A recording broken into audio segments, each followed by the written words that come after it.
এই মেয়েটা হলো মনস্টারদের নাপিত। আজকে তার দোকানের প্রথম কাস্টমার হলো আগুন ম্যান।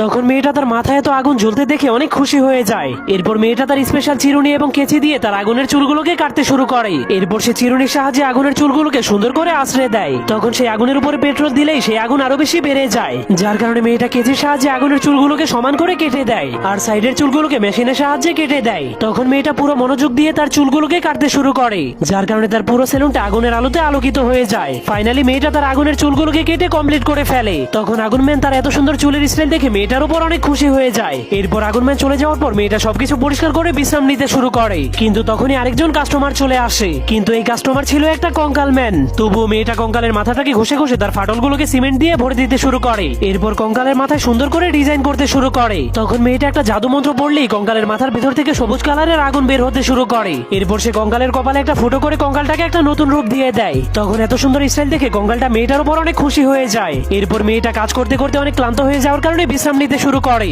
কিন্তু তখনই লাল চুলওয়ালা আরেকজন কাস্টমার চলে আসে, কিন্তু সেই মেয়েটার প্রতিটা চুল ছিল জীবন্ত সাপ। তখন মেয়েটা তার প্রতিটা সাপকে সুন্দর করে ডিজাইন করে দেয়, যার ফলে সেই ছোট ছোট সাপগুলোকে ড্রাগনের মতো মনে হচ্ছিল।